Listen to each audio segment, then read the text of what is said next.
guys, me Sasuke43, figured I'd try something a little different today and talk over the drawing so maybe you can hear how it slowly made me lose my mind. This is a piece I did to celebrate Tara's 10th birthday! That's right, as of June 18th, I have had her for 10 years. I was late finishing this and I kind of feel bad about that. It wasn't from a lack of effort, I guarantee you. So this is a whip I had staying around. I finally decided I wanted to finish it for her 10th birthday, and honestly, it probably would have been on time if I didn't add Sky. She had so many sketches, oh my god. As you can see by the reference image in the top corner, this is a redraw of another image. I just see dog images and I save it for eventual redraws. You don't want to know how big the folder is.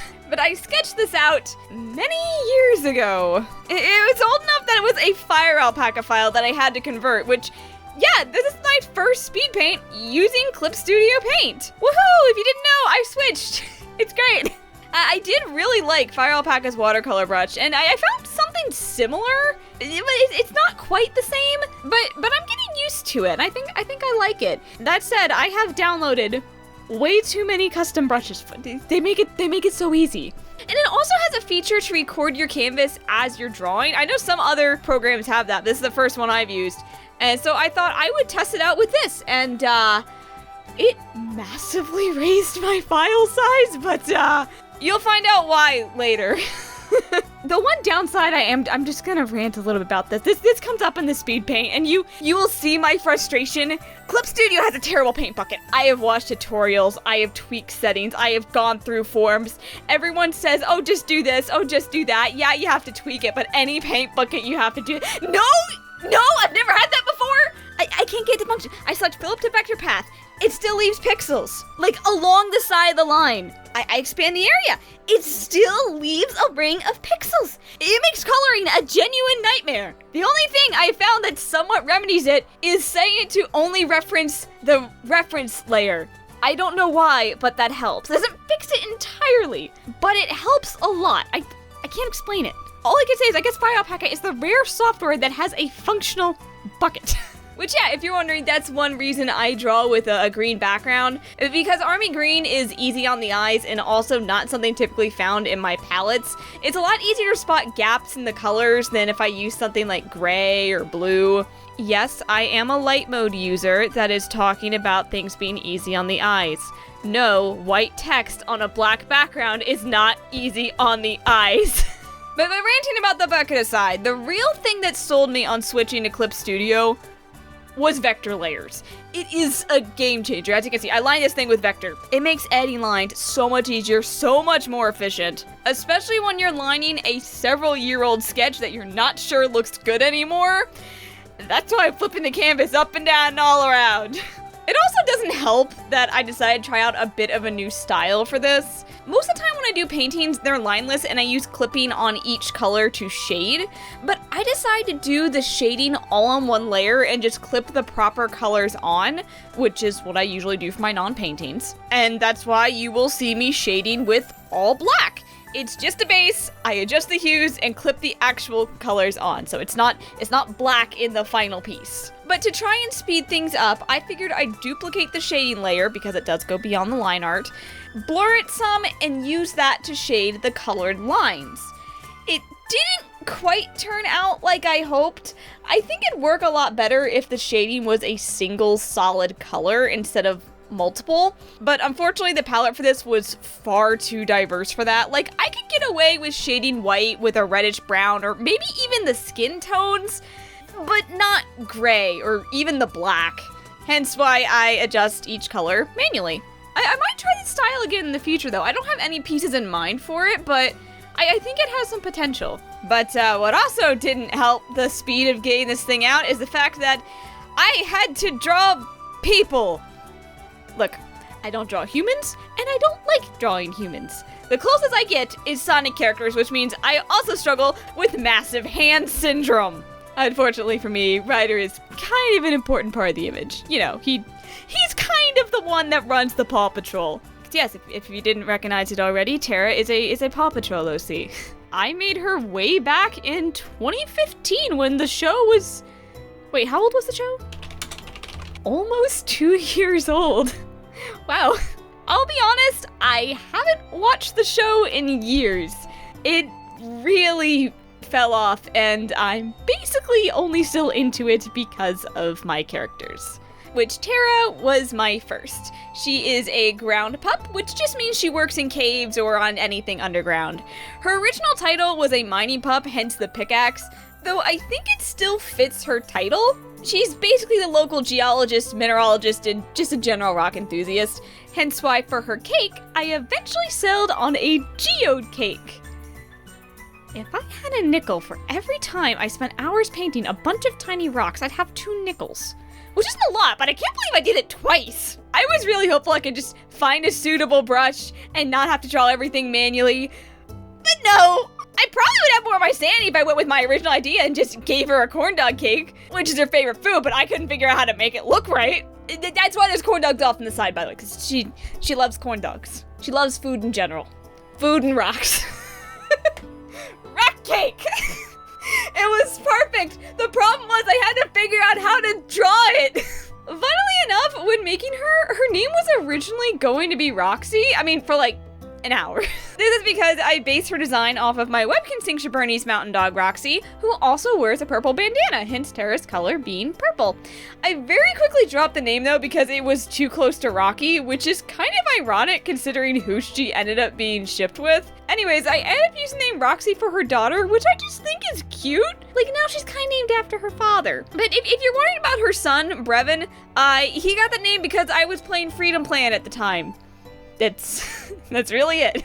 I'll be honest though, I don't really remember why I named Tara Tara. I remember I tried to rationalize it that her name was Tara because she tears apart the ground, but yeah, that was shaky at best. It also could have fit her title if I simply changed the spelling.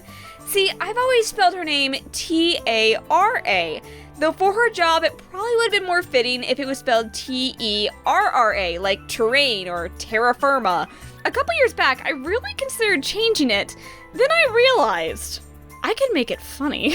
So in universe, technically, the actual spelling of her name is T-E-R-R-A, but everyone hears it and assumes it's T-A-R-A, and she just doesn't care enough to correct them. In writing, her family that has known her since birth use the proper spelling, though her friends and what's basically become her new family doesn't. And to be honest, I think she likes that. I could wax poetic about how her name's spelling symbolizes leaving a bad relationship behind and accepting a name that's now said with love, but that's a little sappy for Tara. I have a habit of talking about my characters like they're real people, but like, no, I don't know what's going on in their head. Why would I? I'm just the person that makes them and decides what's going on in their head. I don't know, this is how I think about my characters. But yeah, Tara does not have a good relationship with her birth family, which is absurdly large. Bernie's mountain dogs have big litters, and I can't believe it got to the point I had to write 45 bios. Take it from me. Don't let it get this far, you will run out of Xenoblade names. To be honest, I made most of them for a fic I started, like a decade ago? I swear I'll finish it one day. Maybe. I hope so. I think it could be quite good. The premise is there's a special holiday that's essentially for family reunions, and it's the first time the rest of the team is meeting Tara's family, and spoilers, they kinda suck. Tara spends most of the day either insulting her sister or trying to sneak away from her 31 nieces and nephews. Tara's kids finish fights with their cousins. Meanwhile, Bite is having a mental breakdown because his sister is just so competent, and Nami starts freaking out because her brother meets Bite's sister and they start hitting off, which neither Nami or Bite like. It's just putting characters in uncomfortable situations where no one is happy but the plot demands shenanigans. I just love it. I really hope I finish it one day. The hard part, though, is honestly finding out how to put a heartfelt point in there because, yeah, Tara has some trauma surrounding her family and how she was raised. Her parents weren't exactly the best. Her mom kind of manipulative and hypercritical and very clearly favored her sister, while her dad kind of reinforced the negative behavior and took like a big backseat to actually parenting, which meant when Tara got picked on for being the runt, they just kind of let it happen, and like all the kids kind of came out a little bit messed up, some more than others, some a lot, actually. Ugh. And so, like, as far as she's concerned, the more distance from her family, the better. And then she got a home, and it's gonna be happy. But they couldn't keep up with another Birdie's Mountain Dog, so they gave her away to the Paw Patrol. And then she's like the one person that was supposed to take care of her and be her friend gave up on her. And it just really reinforced the idea that her family started. So she's generally very closed off and grumpy, but the person she is closest to and trusts her entire life with is Bite. He's basically like the team dad, just very laid back and gentle. When Tara first came to the team, she was just a pup, and Bite saw this obviously hurting child trying to isolate herself and basically went, "Oh no, we're not having that." He loves kids, and he just wasn't gonna sit by and do nothing, so he really pulled her out of her shell and got her back on her feet. So even when they grow up and she's not like a little pup that needs that support anymore, she still comes to him when she needs help. He's just a really grounding figure in her life. Meanwhile, Nami is a menace to society. She's a troublemaker and likes playing pranks, mostly on Bite, but she'll easily stoop to psychological torture. She's a little unhinged. And also a massive flirt and a hopeless romantic, which is the exact opposite of Tara. Tara's zero ace, by the way. And Nami keeps trying to play matchmaker because that is her fantasy. Nami loves men. Nami is so feisty, but like, she grew up on the streets. What do you expect of her? They basically pulled her out of the trash can and said, "Okay, we're bringing this kid home." I actually had a comic idea I never finished where when they meet Nami, Terasol are all huddled up in cold, sleeping outside. So she went and got her a blanket. There was no dialogue. I never even got very far in like the initial draft sketch, but it was cute. Maybe one day I'll pick that back up. Because, like, Tara acts like she doesn't care, might even be in denial of it herself, but she really does. And just to talk about my last OC, Tara doesn't really interact with Rita much since she's Katie's pet instead of a team member, but it's very noticeable that she treats her like everybody else instead of a child because, you know, Rita is a baby. Like, Tara sees a little bit of her past self in Rita, and while she might be a little jaded, she doesn't want anyone else to go through what she did. I could ramble on about these characters for so long. I really love them. I don't draw them enough, to be honest. The problem is I'm just so slow. I see artists that pull up stuff. It's like, yeah, I did this in an hour. It's like, guys, please. But if you ever feel bad about being a slow artist, just know this took me 48 hours.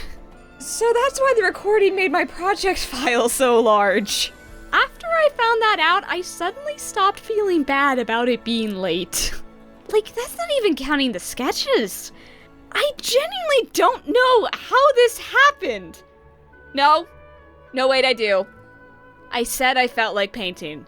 Like someone who loves the pain in their hands. That happens with painting. Still, you'd think after 2 straight days it'd look better. But you know, at least I actually made it. And I had to do it myself because it was my way of showing respect. It sounds silly to do that for a fictional character that I myself created, but I'm glad I have her. We've been through a lot and she means a lot to me. And AI just could not express that. And also couldn't draw better hands. The sketch is actually so old. Rita was basically shiny new out of the oven when I started it. I debated including her since she's not one of the main team, but I figured all my main OCs should be present. If anything, to show how much has changed. Tara was my first Paw Patrol OC, and 10 years later, she's not the only one. And you can read all about them and more on my DeviantArt, which is official sassy. I also have answered ask and dropped some Tara lore over on my Tumblr, semi-sketchy, so feel free to go through the tag if you still want a little extra. God, it feels so weird to do a plug like that. Really though, most active on Tumblr and all of my art is on my DeviantArt and not lost to the endless void of scrolling. There's folders! Anyways, thanks for for watching me suffer through another speed paint where there are a bunch of tiny frickin' rocks. I will see you in the next one later. Why do I keep painting stupid rocks?